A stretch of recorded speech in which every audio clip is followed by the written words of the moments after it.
just over the last couple of years, countries have started using things other than the US dollar. There's been even a couple of instances of countries using Bitcoin for their measuring stick in that way, which I find very interesting. But because money forms a natural monopoly within an economy, and Bitcoin is a global economy, to me, that effectively says, over time, Bitcoin must become the standard form of money, and any other attempts at money will naturally peter out and die.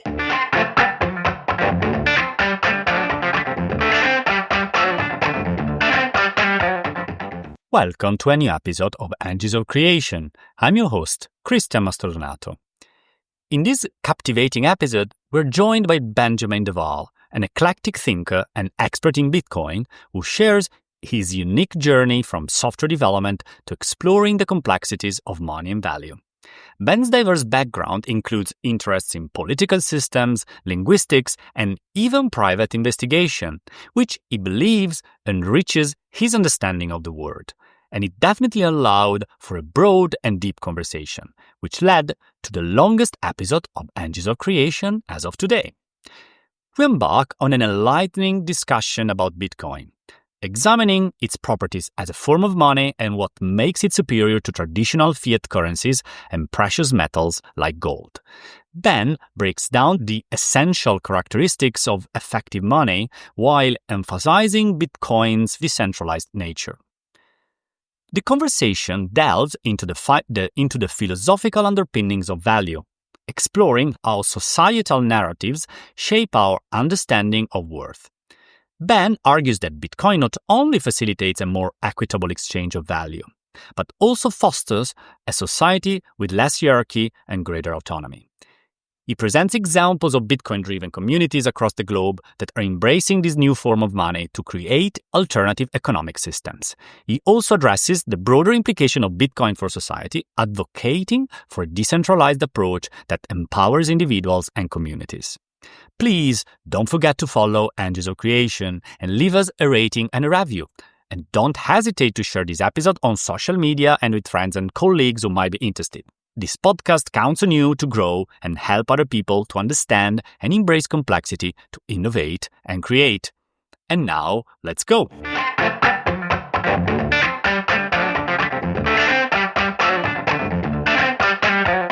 Hello, everyone, to Enriches of Creation podcast. I'm really glad to have Benjamin De Waal here today. Been colleagues for many years. Back in the days, I had the pleasure to have a lot of conversations with Ben, and I can say was the first one who started converting me into the Bitcoin world. And so I am very happy to have him today in Enriches of Creation to start talking a little more about Bitcoin, which is a topic we never actually covered that much so far. And I thought, who can be better than Ben to talk about that? So welcome, Ben. As usual, I ask all the guests to just introduce themselves to the listeners for the ones that didn't see you, one of your many Bitcoin talks and speeches online. Yep, no problem at all. So first of all, thanks for having me on the podcast. It's always nice to join a podcast which isn't specifically about Bitcoin. I think it's good to be able to talk to a wider audience and people who may not otherwise necessarily be exposed to some of the things I'm going to talk about and things we'll discuss. So, my name's Ben. I'm originally from New Zealand, and that is actually relevant in some ways. We'll kind of get to that maybe when we talk a bit about how I got into Bitcoin. And I've spent most of my career jumping around different things because I was never sure what exactly I wanted to do in my life. I spent a large amount of time as a software developer, but I was always very interested in things like political systems. I was always very interested in linguistics. I was always interested in anthropology. I've taken a few sort of side quests in my life to study things like neuroscience. So I studied to be a doctor for a while, and eventually gave that up. And I also became a qualified private investigator at one point in my life. So I've done a lot of different things, but I don't see that so much as a bad thing, jumping around between different things. I see it as a way to learn more about different ways of seeing things, different ways of understanding the world, and connecting different ideas from different domains in order to try to come to a better understanding of things that might not necessarily occur to somebody who's only ever been in one domain. So, in a lot of ways, I don't like calling myself a polymath, but I think, the term probably applies to me pretty well. It sounds you are the perfect guest for this podcast then. Well, I knew that. That's why I invited you, to be fair. And yes, I have to say, I thoroughly enjoyed in the past and even recently when we're preparing for this episode, such very broad conversation that can suddenly become incredibly deep on a specific topics. And I've met very few people in my life where I can have such conversations, and they usually tend to come out in my brain spinning. And maybe today also our guest brain are going to spin a little bit. We will try, to keep a broad look, but we're going to start from the main topic, which I very clearly alluded to at the beginning, which is Bitcoin. And so even if I assume most, if not all the listeners of the podcast think what Bitcoin is or are even, is it singular, plural? I don't know. I think this is gonna be an interesting journey for them. And so let me start from the question. What is Bitcoin? Yeah, that's the incredibly difficult question, because Bitcoin is a complex system and it depends on how you look at it as to how you would answer that question. In the most basic sense, Bitcoin is a form of money. So Bitcoin is a tool, like any other form of money, that you can use to exchange value between people. I would argue very much that it's a better form of money than any other form of money that had been produced previously, because it's better at being money. That, of course, then makes you say, well, okay, what makes something good at being money? Why is one thing better at being money than something else? And to get into that, you have to kind of take a step back and think about why we have money. What's the purpose of it? What do we do with it? I could say, hey, I've got this really nice laptop and you've got that nice bike, and you want a laptop and I want a bike. So let's exchange my laptop for your bike. We could do that if we have that what's called coincidence of needs or coincidence of wants, whereby we both happen to want the thing that the other person has and we're willing to exchange. But is that a fair deal for both of us? What is the value of your laptop? What is the value of my bike? Other way around, as the case may be. What are the values of these two things? And does it make sense for us to exchange it? Or maybe we do that exchange, but then I still owe you something else, or maybe you still owe me something else. So how do we actually go about measuring it? We measure other things very precisely. We have a bunch of sciences for determining how we measure things. We measure distance using meters. We measure time using seconds. We measure speed as a relationship between distance and time. We measure energy in joules.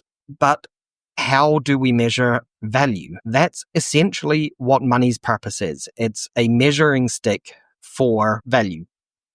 Value itself is just the intersubjective desires of people. So you wanted the laptop, I wanted the bike. So that's the things that we value. But how do we measure that value? That's what money is. So it enables us to say this is worth that much. So Bitcoin is better at doing that than any other thing that we've ever created called money in the past. So that's essentially my core thesis as to what Bitcoin is. How it's enabled is a lot of technical discussion. I'm not sure how much we need or don't need to go into that. You said a few things here, which I think we should be thinking really in terms of sort of first principles. In particular, you talked about money and you talked about value. And which, of course, as you said, money as a way to exchange value. Let me ask you a question really as why is Bitcoin better at being money? So what are the characteristics that money should have where I can objectively compare and say, well, actually, Bitcoin is better than dollars, for example, or euros, or even compare it to other altcoins, or as I know in the Bitcoin arena, some call them shitcoins. So what are the parameters really on how we can evaluate money as an exchange of value? So there are lots of different things that people have talked about in the past as being properties or traits of money that make it useful as money. There's kind of a few core ones. So one of them is what's called fungibility. If I have one of something and I have another one of that same thing, they are effectively the same thing. So if I have one UK pound and I have another UK pound as coins, they are effectively the same thing. I can pay with one or I can pay with the other, and it really doesn't make a difference which one. So even though they are physically separate coins, UK pounds are, effectively speaking, fungible. All good money is fungible. If I were, for example, wanting to use mobile phones as money, then all of a sudden people would say, well, hold on, this particular phone is better than this other phone. It's newer, it's got a better processor, it's got a nicer screen, nicer camera. So, why would I treat them as the same thing? They're not fungible items. So one very important property of money is that it's fungible. Another is that it's verifiable. You need to be able to look at it and say, this is actually the thing that I think it is. Now, if you look at a bar of gold, there are various tests you can do to a bar of gold to make sure that it is gold. There are some simple ones like weighing it, but then we discovered you could have something with the exact same weight as gold, the exact same density as gold, and then cover it in a thin layer of gold, and people will think it's a gold bar. So you might need to do a few other tests, cut it in half, melt it down, things like that. So you can verify gold, but it's maybe needs a little bit of work. Verifying something like a coin or a banknote, they've got a lot of security features built in to make them somewhat verifiable. However, a lot of the time, fiat money is not necessarily stored in physical form like cash. It's often in a digital form, sitting in a database somewhere. And then the only verifiability that you have for it is that you can say, hey, bank, does your database really say this? And do we know that your database is secure? We're getting into sort of a few problems there with verifiability when we're talking about fiat money. With Bitcoin, the entire system is written on a global shared ledger using public key cryptography.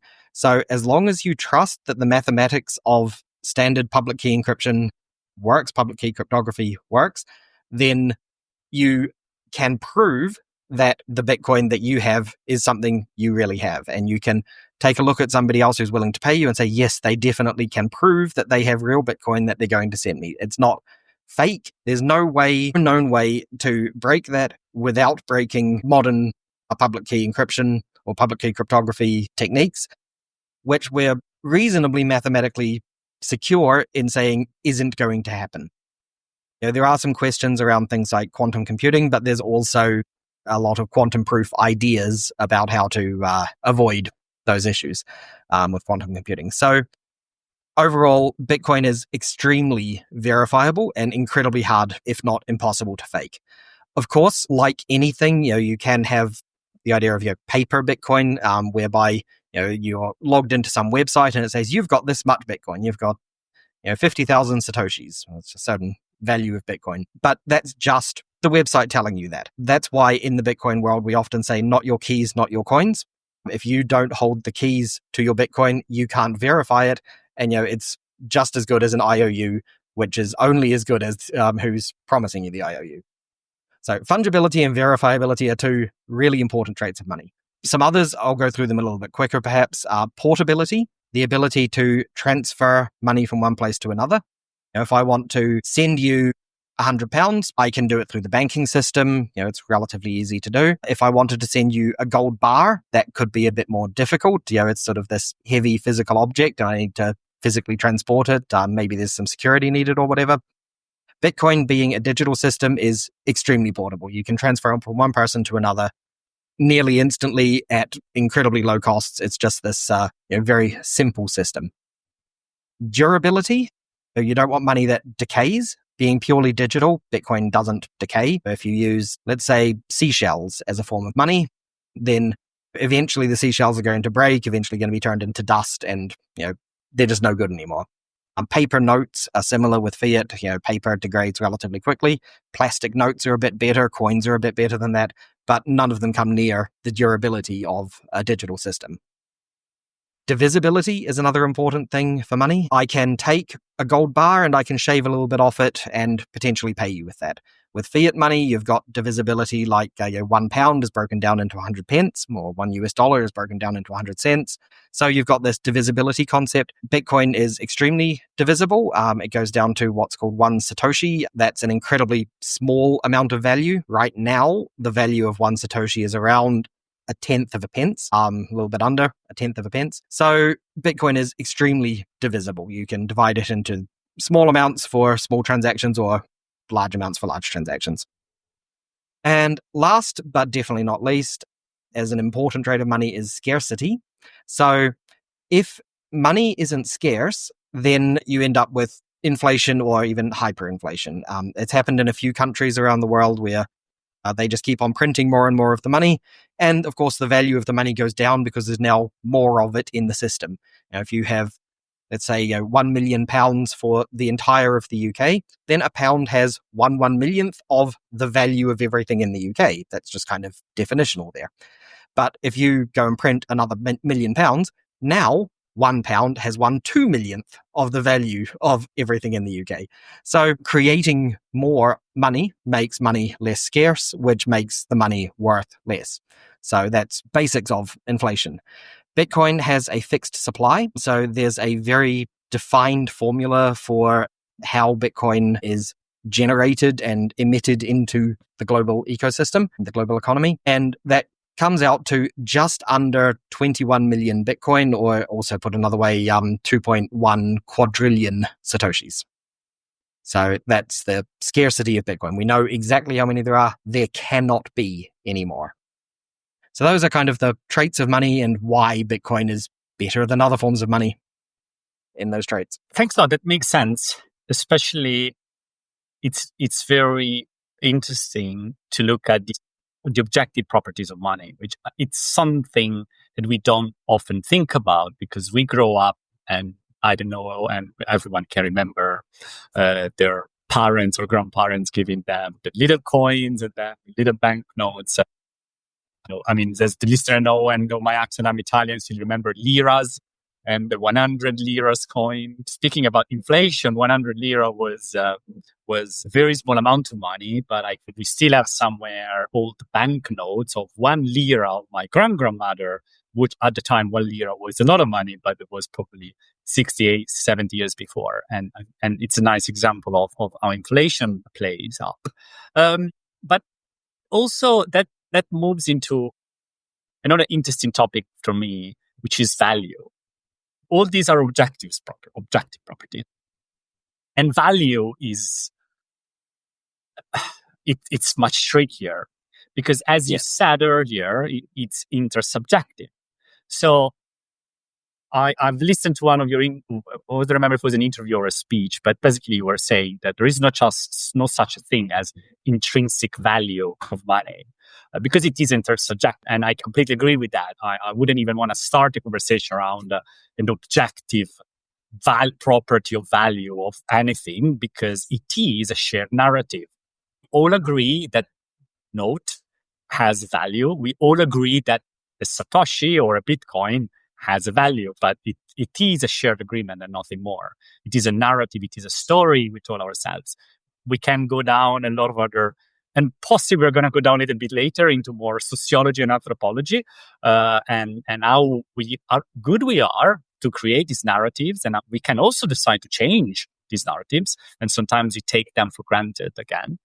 But let's stay on the value thing for a moment, because I think it is a foundation element, understanding how the value narrative plays out and how we use it unconsciously. And I think that's the point sometimes it's not intrinsic, it's unconscious. It's something that plays out at a deeper level that we just take it for granted. And what happens if we take it out of the box and look at it? And so does Bitcoin provide a better way to have an intersubjective exchange of value across people compared to fiat money? Actually, let's compare it to two things. One is fiat money, and you might spend a few words to the definition of fiat money and why we use the word fiat, which at least for an Italian reminds just a car.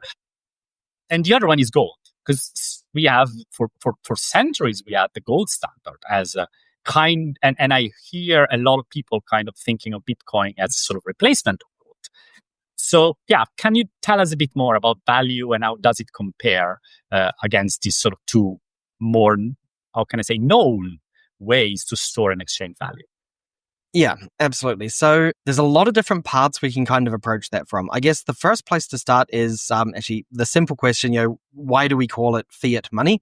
Rather, it's nothing to do with the automobile, of course. Fiat is from Latin ficare, and essentially to be. So fiat money is money where you have said, let it be, let it exist, let it just be created. So fiat money is money which is created with no effort, no work, you don't need to go and get anything, you don't need to do anything. You simply declare that it exists and it exists. So that's fiat money. And that's pretty much every form of money we have around the world at the moment, whether it's the US dollar, the pound, the euro. They are all created by either central banks or actually more often even by commercial banks who are following the rules of the central bank. Every time you go to the bank and get a loan, they're not giving you somebody else's money that they were holding. They're just creating that new money out of nothing. So loans create money in the fiat system.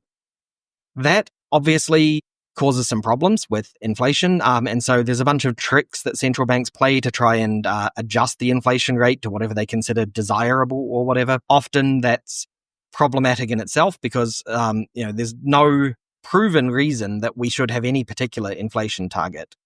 The idea of 2% inflation, I think most central banks try to target, was actually a New Zealand politician 30, 40 years ago who just said, yeah, that seems like a reasonable number. And there was no further discussion, no other reason. It's just, yeah, that seems like a good target. Let's go with that. Fiat money has those problems. As said, Bitcoin has this fixed supply, so it doesn't have that problem. But moreover, that, as you were saying, makes it more similar to gold in a lot of ways. I can't just create gold out of nothing. If I want gold, I've got a couple of options. I can go dig it out of the ground. I could use a lot of energy to convert something else into gold in various, nuclear reactions or whatever. Or maybe, I could go out and mine an asteroid or something. But regardless, if I want gold, I have to go get it. I can't just say, hey, there's more gold in front of me now, and then it happens. So gold is definitively not fiat. Gold is a thing that exists. Money for very many years was based on a gold standard. So $1 was worth a certain amount of gold. 1 British pound was actually worth a certain amount of sterling silver, which is why it's called pound sterling. So it was based on a silver standard. But regardless, it's the same kind of concept, precious metals. That allowed you to say, we know the actual value of this pound or dollar or whatever. But that didn't work when they needed more money to do things, so that was kind of the switch to the fiat standard. Around 1971, that happened, whereby people just said, okay, we don't need the gold backing, we don't need the silver backing, we're just going to try this little experiment of creating money out of nothing. And so we've been doing that for somewhere around 55 years now. So it's not actually that long in terms of human history that we've had fiat money in this form. There have been previous experiments in the 1600s. China also tried to do something with fiat money. It was absolutely disastrous. The entire economy collapsed for a while, and then they went back to a hard money standard instead. It seems like for most of history, we've used a hard money standard. Probably that then leads into the other half of your question about the definition of value and how it fits together. Why is hard money, like gold or silver or Bitcoin, better than fiat money for determining value? And it largely comes down to the ability to know that what you are valuing is measurable in the same way by somebody else as it is for you. So if I wanted to buy a large building in downtown Frankfurt, Germany, it would cost me several million euro, possibly even in the billions if I wanted a really nice, large office building. When the European Central Bank wanted to do the exact same thing, they simply created that money out of nothing and bought the building. That's how they bought it. Printed the money, they bought the building, and then the money went out into the world. What that means, though, is that the amount of value, the amount of valuation on that building by the people building it was different than the valuation of the people paying for it. So it was no longer the same measuring stick, the same way of measuring value being done by both parties. Because by producing that money and putting it out into the economy, all money is now worth less. You simply devalued everyone's money in order for them to be able to buy a building. but things were being priced at the previous amount. That's generally called the Cantillon effect or Cantillon effect, depending on how you choose to pronounce it. And that effect essentially says that the closer you are to the production of money, the more value you get out of that money compared to people who are further away from the production of money. So that causes a lot of imbalances, and it's a large reason for some of the problems we have in society with, the existing elite remaining rich and the elite, while the poor are told to pull themselves up by their bootstraps, which is an impossibility. I've always hated that phrase. And the original meaning of the phrase was, you can't do it, pull yourself up by your bootstraps. So the rich get richer, the poor get poorer, and a large part of it is this Cantillon effect. It's not the entire reason. I think there's lots of other problems in society, but that's at least one of them. So the type of money causes those issues, causes this problem in valuing things between two different people. Gold and Bitcoin and silver, so precious metals and Bitcoin being hard money, they have the ability to avoid this Cantillon effect because there is no money printer. There is nothing like that. Things like precious metals, however, do have a few disadvantages that Bitcoin doesn't have. We could find an asteroid full of gold, which is going to, crash into the moon in the relatively near future. And then we'll just go to the moon, get a bunch of gold, bring it back, and now gold is worthless. So you can devalue things like gold in the same way. It is potentially possible. Or maybe we'll come up with some new physics, which lets us more easily convert things into gold. And again, we can devalue gold that way. It also happens that with gold and silver, other precious metals, the more people start desiring it, if gold's value goes up, more people will go and be interested in gold mining. So more people go out there and dig more gold out of the ground. And they'll go for more difficult to get gold because gold's value has gone up. That then in turn means there's more effort going into getting the gold and more gold flooding into the system. So gold doesn't have this completely fixed supply, unlike Bitcoin, which, as I said, has a very well-defined algorithm for it. So overall, the measuring stick of value is more stable with harder forms of money. So it's better with gold and Bitcoin than it is with fiat, and it's better with Bitcoin than it is with gold. That's great. Love the fact, even if we talk Bitcoin, we talk technology, we can see, social science is constantly popping up as a natural justification. It's not just technology for technology's sake, which often end up the conversation being and I'm thinking about AI or a lot of other things of self-fulfilling prophecy versus having something that actually is kind of the other way around. Start from tangible problems of society and is trying to solve them. Of course, we can agree or disagree if it's the best solution, but it starts from a problem, it's trying to apply a solution. I would love to dive straight away into the more social sciences part, but let's say a bit more on the Bitcoin itself and the technologies and trying to open up just a few questions to clarify a few things. It talked about spending energy into creating Bitcoin. We used, of course, perfect analogy with the mining gold or mining precious metals or whatever. And, well, interestingly enough, it's the very same word is used in the Bitcoin word and in general, we might argue into sort of the altcoin movement of mining. I think there is a question there of what happens, especially as you said, this is a deflationary asset. It is a finite set. There will be a moment where we can't mine Bitcoin anymore. What's the value there? So are the people that are mining now going to be rewarded in the future? Yep. So the way that Bitcoin works technically is that a system called mining exists. It actually kind of got called that a little bit later in the Bitcoin system. So the original white paper never called it mining. The early versions of the Bitcoin client didn't call it mining. They just called it generating coins. And the way that happens is that you run a computer, generally speaking, a very specialized computer that attempts to build the next valid block for Bitcoin and produce a hash value of that block. So you generate the block with all of the transactions in it that want to be put into the network. So I send you some money.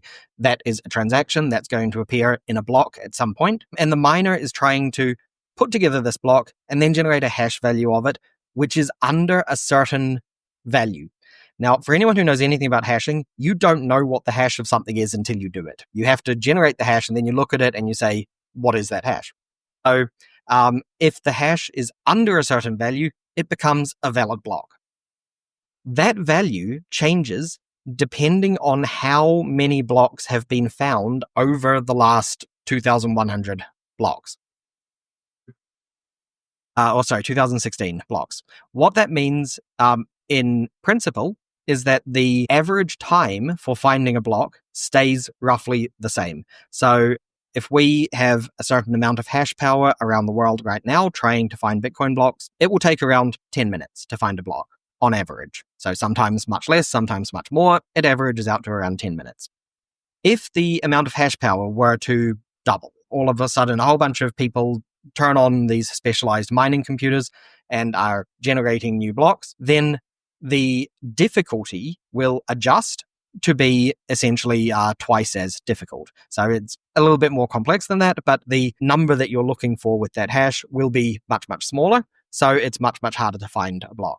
So what the mining computers are really doing is just generating trillions of hashes every second in order to find a hash under that value so they have the next valid block, which joins on to the entire what Bitcoin calls a time chain. Most people are more familiar with the term blockchain, but essentially it's the chain of blocks that determine the entire history of the network.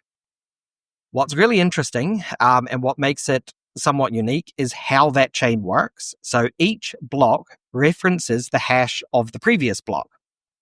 What that means in essence is if you wanted to change any block in history, you would then have to change every block after it, because every block after it would need a new hash value because it's referencing the previous one, and the new one would the next one would no longer be valid until you actually rewrite that one as well. Because it requires energy to do so, these hashing computers run on electricity like anything else, these mining devices. So you would need an extraordinary amount of energy. You would need more energy than the rest of the network is supplying just to change 2 blocks old. You know, if something is 2 blocks behind, so you have to change that one and then the next one before the rest of the network finds another block, you're not going to do it in time. So that's essentially how Bitcoin's security works. You can't change any previous blocks. What that means, though, in essence, is we're spending a lot of energy to produce this. And that's where Bitcoin's hard money aspect gets created. So I said with fiat, you can just declare it and it appears out of nowhere. With gold, you have to go and find it, dig it out of the ground, maybe use some fancy physics to create it. With Bitcoin, the only way to create the Bitcoin is this mining process where a new amount of Bitcoin called the subsidy is produced and the miner gets to claim for themselves inside the new block. So right at the start, that was 5 billion sats, also known as 50 Bitcoin. After 210,000 blocks, that halved to 25 Bitcoin. After another 210,000 blocks, it halved to 12.5 Bitcoin. Right now, we're at a bit over 3 Bitcoin, so a bit over 300 million sats. And that amount keeps on halving every 210,000 blocks. 210,000 blocks at a block time of 10 minutes is approximately 4 years. So every 4 years, the amount of Bitcoin appearing in the subsidy halves. You asked, what does that mean when no more new Bitcoin is being produced? What happens when that runs out? Effectively nothing. So right now, the miners are receiving that subsidy with every new block that they produce, but they are also receiving transaction fees from every transaction that they included in the block. So if I wanted to send you some amount of Bitcoin, I need to create a transaction which says, I'm spending this particular transaction output. So I take a UTXO, it's called, and let's say it's a 10 Bitcoin UTXO, and I'm going to send you 1 Bitcoin. I take that and I destroy it and create 2 new UTXOs, one which gives you 1 Bitcoin and one which gives me 9 Bitcoin. But in that scenario, I've left nothing over for the fee. So why would a miner want to take that transaction and put it into a block compared to any other transaction? The miner will be incentivized to take a transaction where there is a small amount left over. So maybe I send you 1 Bitcoin, I send myself 8.999999, and I leave the remaining 100 or so Satoshis as a mining fee. The miner is allowed to take that and include it on top of their subsidy. So by including transactions in the block and including the ones which pay the highest mining fees, they get to have greater income than only the subsidy.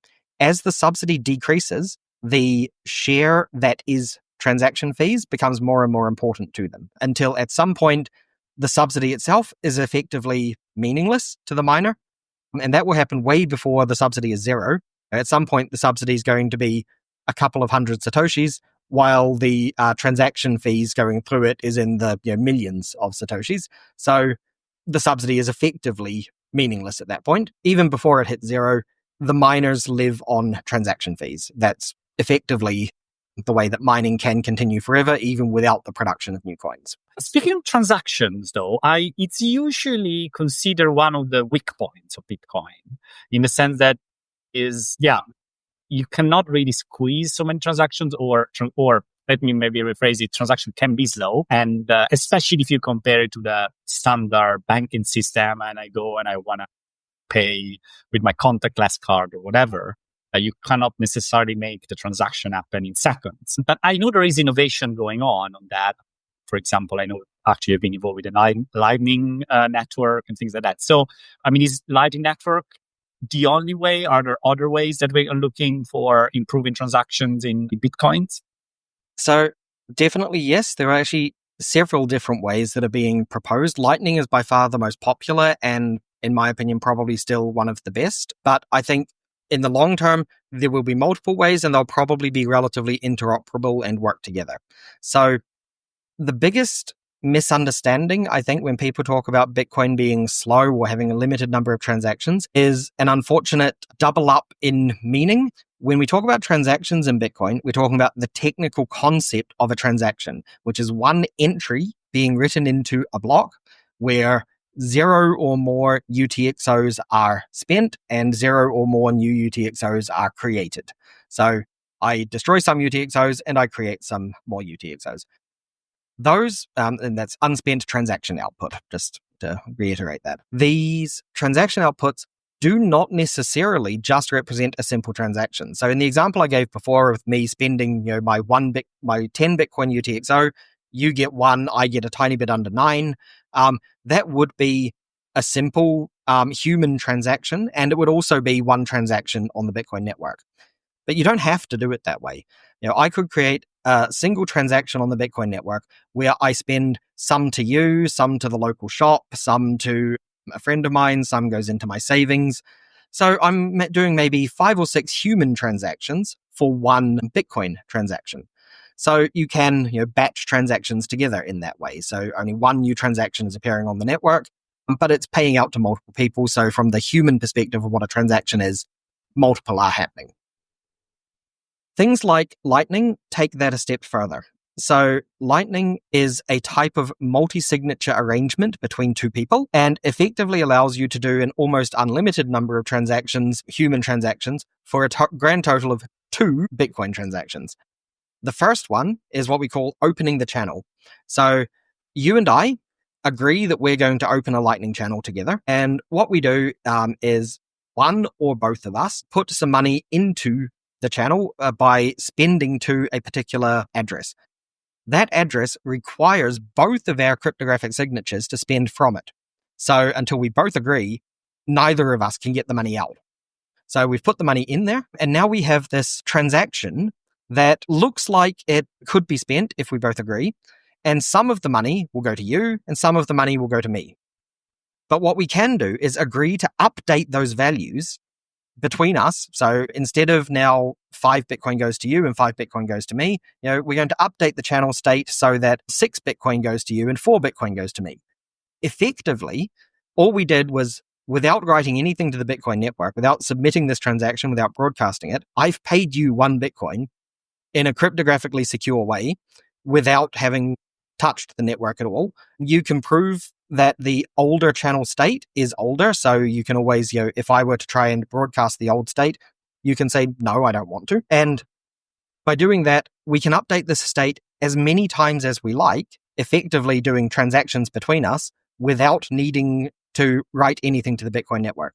At some point, we decide we're going to close the channel. And what that really just means is pay out that transaction. So transaction that we've been updating over and over and over again, we just send that one out to the network and say, okay, now you get your side of the channel and I get my side of the channel into addresses that are under our control. That sounds really good between two people, but where Lightning really gets interesting is that it's a network. So I have a channel to you, but you also have a channel to someone named Alice. I want to pay Alice. I don't have a channel to her. But I can agree with you that we will update our channel state. So I will increase your side of the channel, decrease my side of the channel, on the condition that you cryptographically prove you have done the same with Alice. So now Alice has been paid by me through you. Two of your channels updated their state. So your channel with me increased, your channel with Alice decreased, and you might even take a tiny routing fee for that. You might take 1 Satoshi as a routing fee or whatever the case may be. So the Lightning Network enables people anywhere to pay each other as long as there is a route of open channels with enough channel liquidity, so enough balance there, to make the payment get routed through. There's some really interesting mathematical problems around routing there, and that's where the mathematicians come in and say, what's the best way to find routes on the Lightning Network and so on, and what should fees be optimally, and how should channel capacities work. And there's some amazing mathematicians in the space working on those problems. I'm happy that I can read and understand what they've written. I can't contribute at their level. That sounds really interesting. But it leads me to possibly a thorny question for, I think we can define you a Bitcoin maximalist, and sort of like you are, which is, okay, but there are other coins or alternative coins that are trying to solve these problems in different ways. And I'm trying to understand, are they wrong, or why is Bitcoin the answer in the only answer, let me say in this way? Or if I can maybe rephrase it, is there value in those, and is anything that we can sort of collectively take into this sort of broader, I know it's called crypto world? And, so I'm just curious to understand your perspective, because it's probably different from most of the things I usually hear. Yeah, so there's a few different kinds of problems, and I think we need to separate them out into the different categories before we can really say, what's potentially useful, what isn't, and so on. The first category, which I would completely discard as being of any use at all, is anything which has some kind of centralized entity. There's a lot of these altcoins out there where there is a centralized body who have complete governance over the system. Maybe they have some kind of master cryptographic key which can roll things back or change things or whatever. That is no different than a fiat currency, because you have a centralized entity who have complete control over it and have the ability to do whatever they want. So there is really no difference between those things and pounds, dollars, whatever, except perhaps they're even worse because the people in charge are just some random people with no oversight, nobody saying, hey, that's bad, you can't do that. At least central banks usually have some kind of regulatory controls over them. So we can kind of get rid of anything which has centralized control. The next things to look at is what mechanism is being used to secure the chain itself. So I talked a bit about how Bitcoin is secured by the energy being spent to find these hashes. That's what's referred to as proof of work. Essentially, the finding the right hash is proof that you have put in the work, the energy, to do that. There are alternative ideas out there. So probably the best known altcoin is something called Ethereum. Ethereum runs on a proof of stake system. It used to run on proof of work, and then they changed, which in my opinion was a terrible idea for them. Proof of stake essentially says those who hold a lot of the value are the ones who have the most to lose if something goes wrong. So those who hold the value are the ones who can determine whether or not the next block is valid or not. Is it a valid and correct block? Those who hold all the value can say, okay, I've staked this much into the system, so I get to vote and say, yes, it's a valid block, or no, it's not a valid block. That bypasses the need for lots of energy. So people who are in favor of proof of stake say, hey, that's great. The problem with proof of stake, though, is now the cost to the system is entirely inside the system itself. You don't have any kind of external controlling factor. So Bitcoin being based around energy, and actually it's time and energy. I think we probably don't have time to talk about that today, but being based on time and energy, Bitcoin has this extrinsic factor which keeps it honest. In a proof of stake system, if you had a huge stake in the system, you could theoretically choose to just kind of give that up and lie and destroy the system.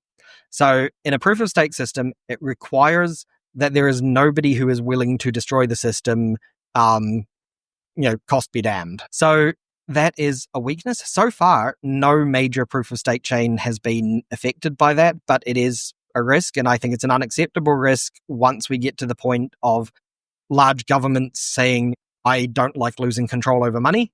I want to have control over money. They would be willing to destroy a proof of stake chain. They can't destroy a proof of work chain because you can't create time and energy out of thin air. Time and energy are not something you have power over. Whereas they can create as much fiat money as they want, buy as much of a proof of stake coin as they want, and then control that system. So Ethereum and other proof of stake systems are inherently vulnerable to that. Then we get to the other proof of work coins. So, Bitcoin has other proof of work coins around it. Bitcoin Cash is a basically clone of Bitcoin with a few changes made to things like the block size. Litecoin was one of the first. It has a slightly different emission schedule than Bitcoin does, including the timing of the blocks.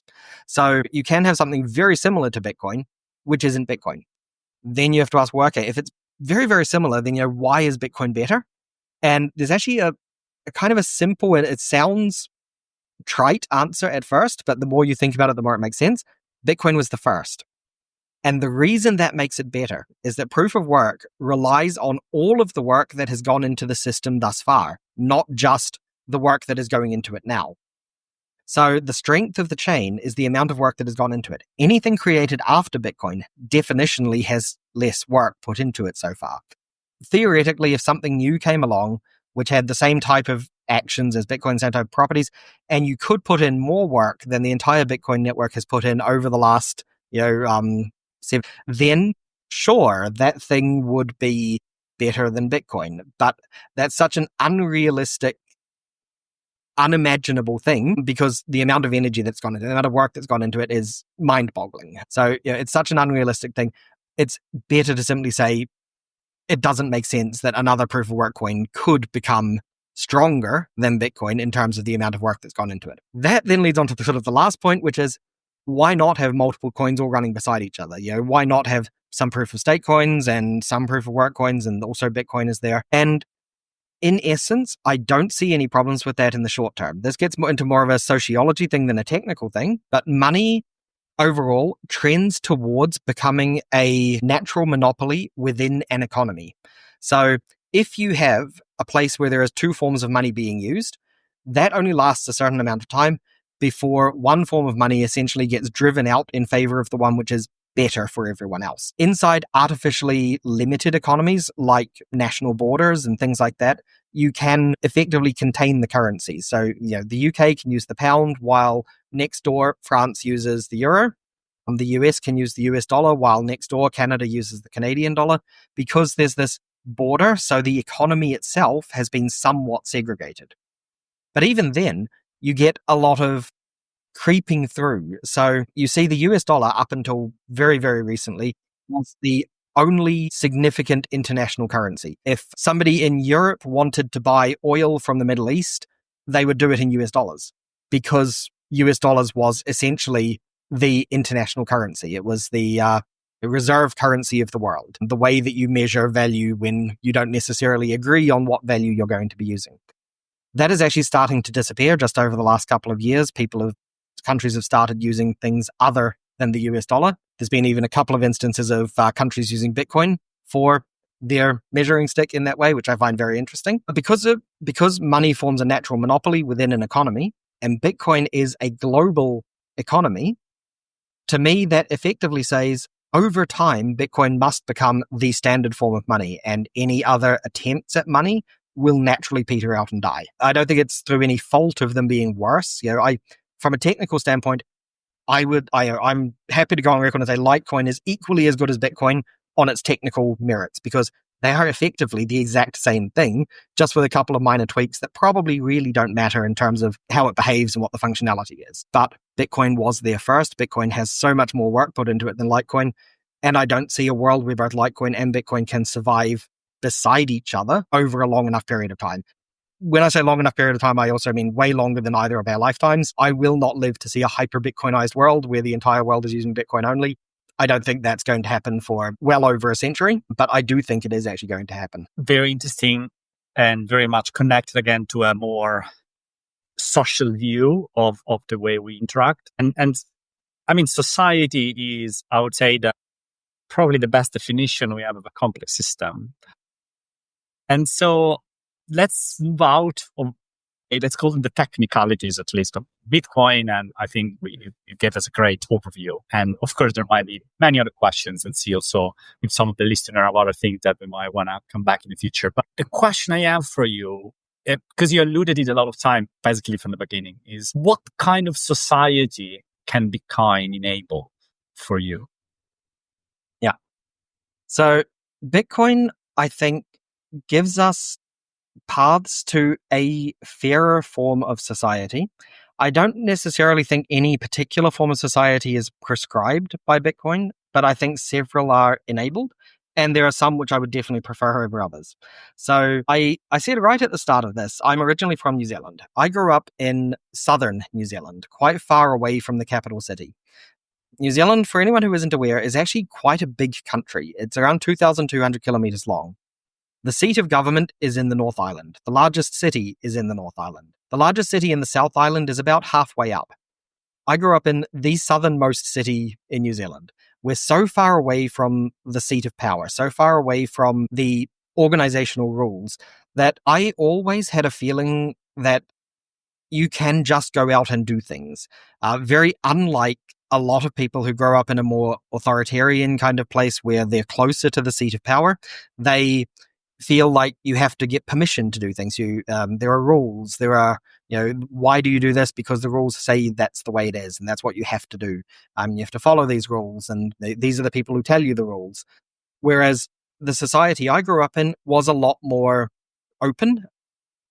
And as I learned about political systems, I got very drawn to the idea that open systems make more sense than closed systems. Open systems with less hierarchy are better than closed systems with more hierarchy. Politically speaking, that makes me an anarchist. Another, perhaps less scary way to say that is that I'm a libertarian socialist. Although I know there are people out there who find the word socialist scary, and there are other people out there who find the word libertarian scary. Whichever term I use, there's going to be somebody who's worried about me calling myself that. But really, the idea is that it's a political system with the least amount of hierarchy possible. What exactly that ends up looking like is not for me to say, because if I were to prescribe this is the perfect society, then all of a sudden I'm prescribing a society for other people, which is the exact opposite of my libertarian or anarchic views. I don't want to say society has to be this way.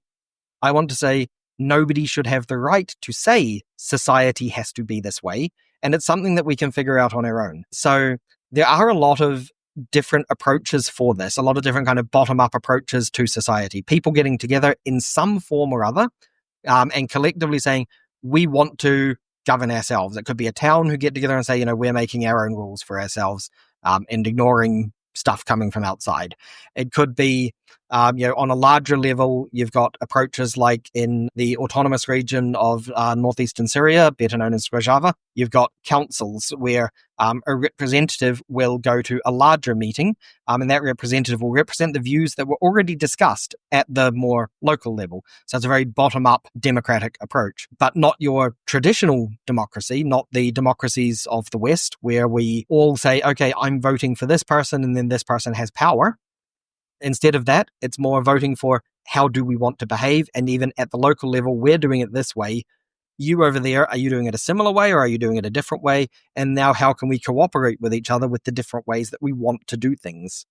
So that's the kind of society that I advocate for.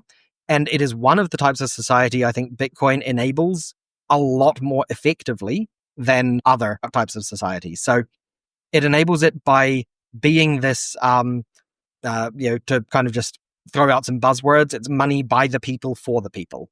So it's money which was not created by a centralized authority. It's money which is entirely under the control of the people who hold it rather than a centralized entity. Right now, if you go to your bank and you say, I want to take out, £50,000 in order to buy myself a really nice sports car, they will actually say things like, why do you need this sports car? And, do you have enough money? Can you afford to be driving around in a fancy sports car when you're taking all of your money out of the bank?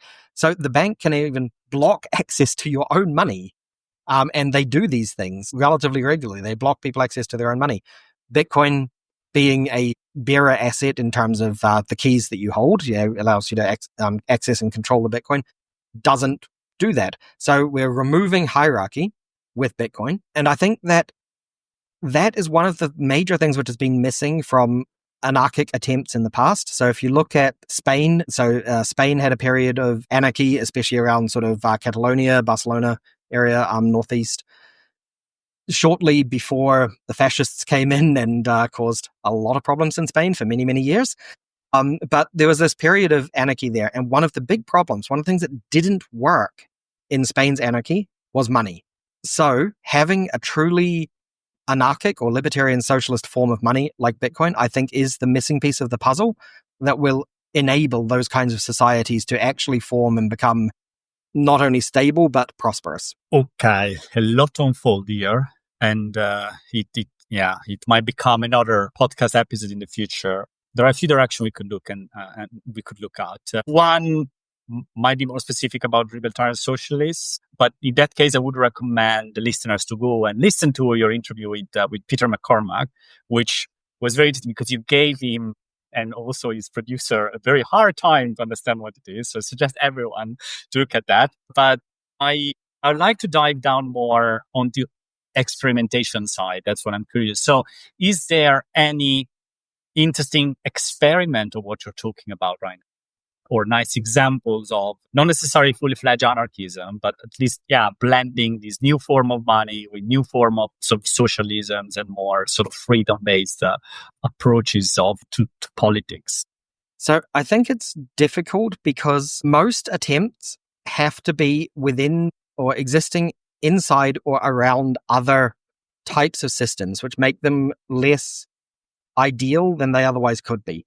So I am a big fan of the idea of a worker-owned cooperative in terms of company form, but it is still important to realize that those exist inside a capitalist framework. They exist inside this framework of hierarchy, which no matter how much you try to remove the hierarchy inside a worker cooperative, they are still dealing with this external system. So they're still dealing with all of the problems of fiat money. They're still dealing with the fact that somebody, legally speaking, is chairman of the board, and all of these other things that wouldn't exist if the society itself were built differently.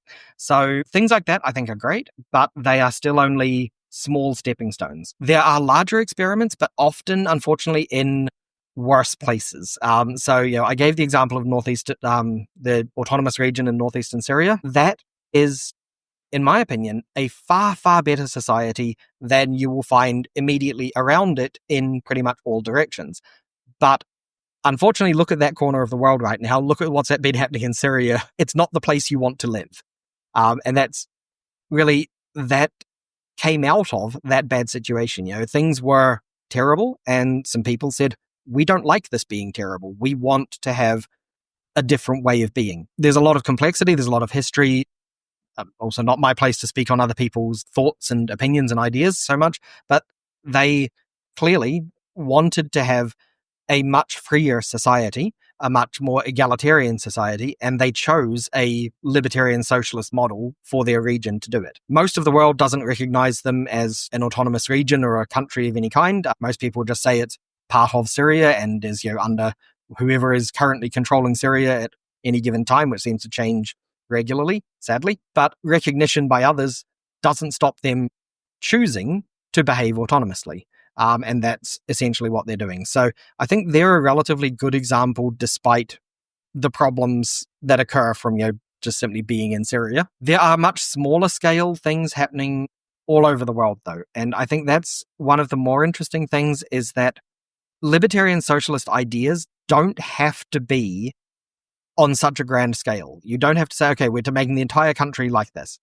What you can do is simply say, how can we remove hierarchies where they are unnecessary in our local community, in our local society? And that becomes more libertarian than it was before. If it's more libertarian with a social leaning, then you have libertarian socialism growing in that area. And I think you see this a lot in places which are, again, like I said, where I grew up, further away from the seat of power. So there's a lot of small Bitcoin circular economies forming around the world where people are being paid in Bitcoin and then going to their local shops and spending Bitcoin. And their governments may not like that. They may not think that it's okay. There may be regulations. And these people are simply ignoring it because they're far enough away from the seat of power that nobody is going to come and stop them. So, there are communities like Bitcoin Lago in Guatemala, Bitcoin Beach in El Salvador. There's a Bitcoin Ikasi in South Africa. And one of the things you'll notice about all of these places is these are not rich countries. These are not countries where people are doing well and are well off. These are societies where people need something better. So this is what they're turning to, and this is what they're saying, I want a better way out. So I'm going to turn to something which is going to help me, rather than just sort of sitting back and saying, I don't like what the government does, but they're keeping me alive. I'm doing okay. The society's not collapsing around me, so I'm okay. So I think you see these kind of movements happening more in less well-off societies. So that's that's both libertarian socialism and Bitcoin. I think the two really do go hand in hand there. I understand. And I understand, in a sense, if you are in a wealthy society, you don't necessarily feel the need. It's interesting, though, because we can see the so-called Western wealthy society cracking in many ways. And many people are acknowledging that. And we can see a shift from a lot of perspective. We can see a lot of dissatisfaction. And it might be, unfortunately, in the future, that we might be in conditions where these sort of innovations will become easier to apply just because there will be the need. As the listeners know, we invited, and was a great conversation in the past with Claudia Schwalitz from Democracy Next. For example, they're focusing very much into, from a point of view of flattening society, involve more the citizens into the decision making at all the hierarchy levels, which is another way. Okay, if you have the citizens everywhere, and I see in a way that kind of this hierarchy disappears because naturally the decision making is distributed, and you use, in a sense, statistical methods by sortition, which are relatively old. Greeks used to do that.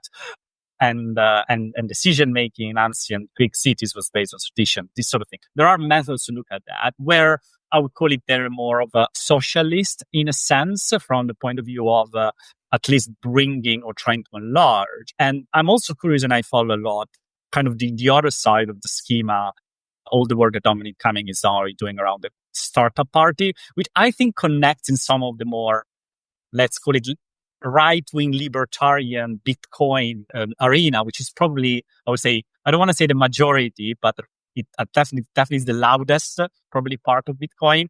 So I know you bring a different perspective. That's one of the reasons I wanted to bring you here, because usually we tend to associate Bitcoin to more of this sort of right-wing, hyper-libertarian, but also sort of authoritarian view of things, which sounds to me an oxymoron in many cases, to be fair. But that's a conversation for another time. Before going to the last question, I also want to understand your perspective on another thing. So it's good you provided us a lot of experimentations in more as well as a social level or political level. And we both come from business world, though, and we have experiences in large corporations and things like that. And I'm always curious because you can see a lot of experiments also in large corporations. And in particular, you have two in mind that are coming to my mind. One is, and it's something that came up again with another guest some time ago, Carsten Lumbier, and she's around the TL organization. And there are many ways to look at it, sort of hierarchy-less organizations where you really have independent cells that they do as much as they can independently and and decision-making is very flat to the ground. And that's one side.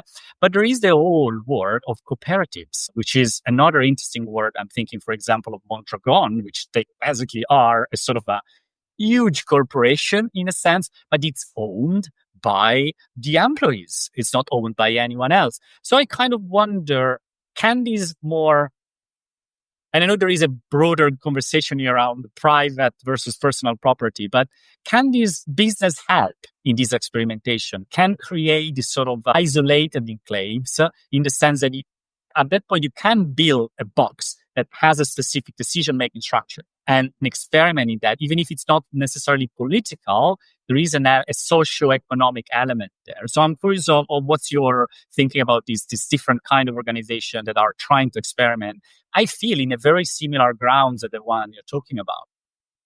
Yeah. So I think there actually isn't as much distinction between socio-economic activity and political activity. I really think they are two sides of the same coin.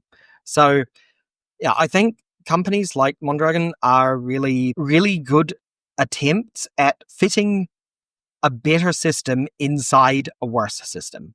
So it's a way to kind of bottom up, maybe tackle this. And, they've grown to, yes, a huge size, which is amazing, but they do still suffer from the fact that everyone around them is not behaving that way. So inside the company, amazing, but they still have to structure themselves as a traditional company. They still have to deal with the fiat ways of doing things. And that's true for any, of this idea of, teal organizations, or, looking at the different, contrasting color organizations there. The problem are never the problems of what's happening inside, but the problems of what's happening outside and how that influences what's happening inside. So you need to be constantly pushing things further and further out. You can't just kind of insulate yourself and say, okay, this is it. It's like you're an incredibly rich person and you build a walled garden around your beautiful house in the middle of the slums. You're still living in the slums. And it's the same kind of thing for building a beautiful distributed organization with flat hierarchies, or as little hierarchy as possible, inside a society which expects and encourages, and in some cases even enforces, hierarchies. So I think it's a good start, but it's not a good end. It's a step on the way. And I understand. And I think the point here is role modeling. I feel that Western society is stuck in a way of thinking where hierarchies and wealth accumulation is the only way, and it doesn't necessarily need to be. But often the people who are advocates, they point, give me other examples. There are no other examples. And these are the examples of, well, there are other ways to run a society. There are other ways to run a company. That doesn't necessarily need to be wealth accumulation. And you can still create value. You can still distribute wealth, and people can feed and eat. And so maybe others want to try similar thing. And it goes back, I believe, to the Bitcoin. It's this creating a network. And this network slowly enlarges by its adoption, just because more and more people can see the value, the practical value that gives them. And the example you gave was like, eventually in the centuries, we're going to end up using a single coin system. Why? Because it's just better than the others. In society, messaging is important. And sometimes people hear the message tells them, well, actually, there are no other ways. And sometimes this is not true. And I think that's where we are now. That leads me to the last question, which, and is for all the guests, you'd have to sort of go under this question as well, is what are the characteristics of a leader who embraces complexity? So I would say the biggest characteristic has to be curiosity and skepticism. Skepticism is a word that people often misunderstand. It doesn't mean just flat out rejecting things. You say, I believe A, and I say, no, that's ridiculous. That's not skepticism. Skepticism is always asking why, and being willing to re-examine your own beliefs. If I believe something, I will go back and question, why do I believe that thing? And I will tunnel it down to the most fundamental principles that I can. So I will find my core axioms and say, does that still make sense? If I can't justify something I believe, I have no choice but to stop believing it. And I think that's where a lot of people find discomfort, They say, I have to have an answer. I have to know the answer to this question.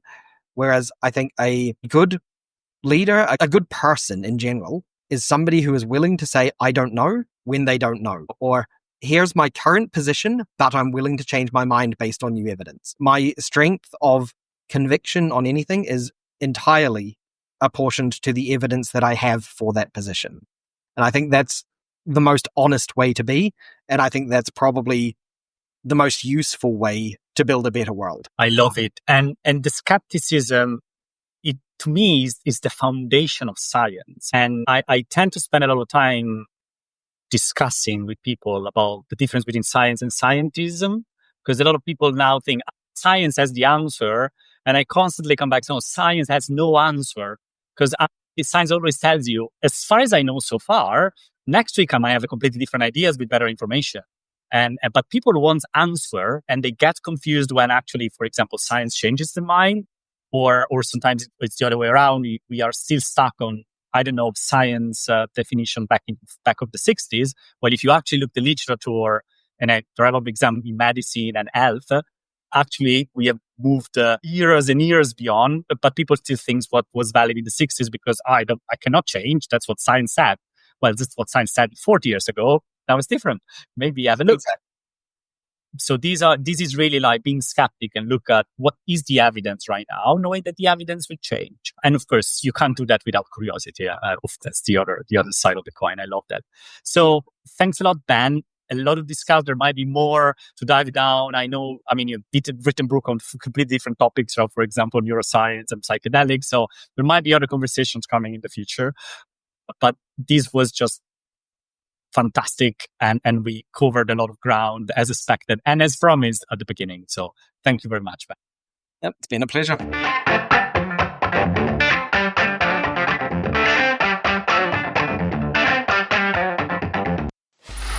Free audio post-production by alphonic.com.